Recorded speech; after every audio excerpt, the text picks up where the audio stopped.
Continuation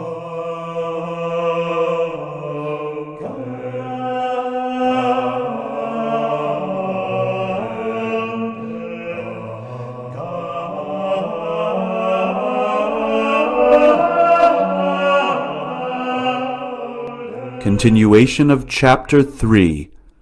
The Holiness and Doctrine of the Priests, the Church's Strength. This is understandable. What constitutes the Church's strength?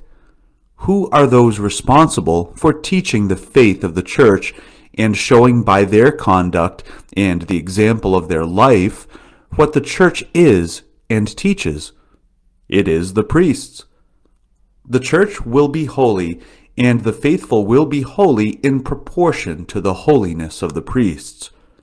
Hence, the capital importance attached by the popes to priestly formation and the choice of seminary professors.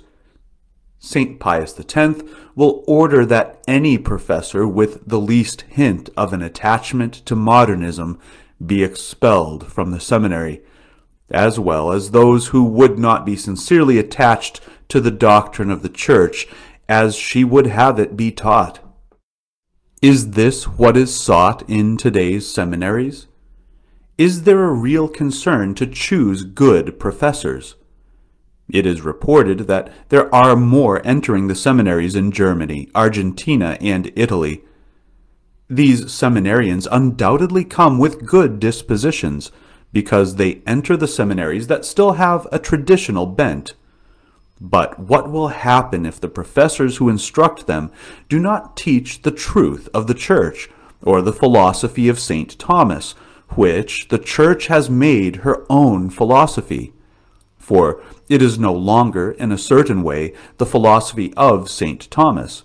The Church has adopted it, and has judged that it is the true philosophy, the one that teaches the truth about being, the nature of things, reality, truth. Thus, it is this philosophy that must be taught. The Church has so judged. Footnote: see Leo XIII, Encyclical Aeterni Patris of October 4th, 1879, Pius XI, Encyclical Studiorum Ducem of June 29th, 1923, on the philosophy and theology of St. Thomas Aquinas. End footnote. If the professors do not teach this philosophy, or if, on the contrary, they contradict it, the young people are badly formed. And then, either they stay and are deformed, or else they leave because they see that they are not taught the truth. They lose their vocation. This is currently what is happening. Hence, the importance that the formation of priests takes on, and which the Pope emphasizes. Quote, furthermore, you realize that spiritual exercises contribute greatly to the preservation of the dignity and holiness of ecclesiastical orders. Therefore, do not neglect to promote this work of salvation, and to advise and exhort all clergy to often retreat to a suitable place for making these exercises. End quote. To help the priests complete their ascent towards holiness, the Pope encourages the practice of the spiritual exercises of Saint Ignatius, and asks the bishops to commit their priests to making them. Quote, laying aside external cares and being free to meditate zealously on eternal divine matters, they will be able to wipe away stains caused by the dust of the world and renew their ecclesiastical spirit. And stripping off the old man and his deeds, they will put on the new man who was created in justice and holiness. End quote. Then Pius IX encourages the bishops themselves to be models and to fulfill their duties. Quote, at no time do you spare either cares or plans or toils in religiously fulfilling your pastoral duties and defending all our beloved sheep who, redeemed by Christ, have been entrusted to your care from the rage, assault, and snares of ravening wolves.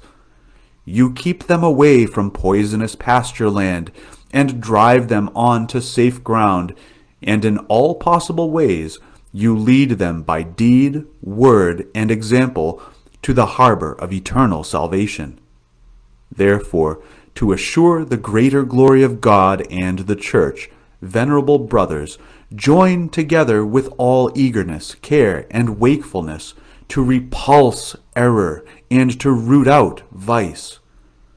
When this is accomplished, faith, religion, piety, and virtue will increase daily." End quote. Role of the Catholic Chiefs of State. The Pope then confides to the princes his desire to preserve the principles of piety and religion. At his time, there were still Catholic princes, despite the onslaught of Freemasonry and the nearly desperate situation of the Church. The Pope addresses the princes. Unfortunately, one must admit, all these princes, one by one, let themselves be influenced by Masonry, and that brought on an ever-increasing degradation of Catholic politics and Christian society. Quote, "We hope that our political leaders will keep in mind, in accordance with their piety and religion, that, subquote, the kingly power has been conferred on them not only for ruling the world, but especially for the protection of the Church." End subquote. Saint Leo, Epistle 156 to Emperor Leo. "Sometimes we, subquote, act both for the sake of their rule and safety, that they may possess their provinces by peaceful right." End subquote. Saint Leo, Epistle 43 to Emperor Theodosius. End quote.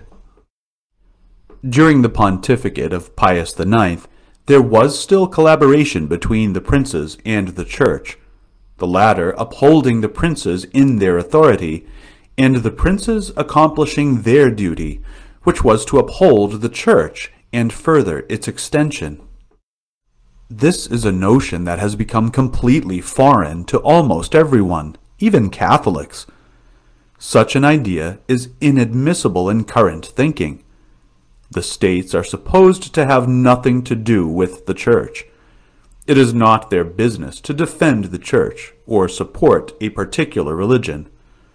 They should be indifferent to all religions, give free rein to all religions, make no distinction between true and false religion.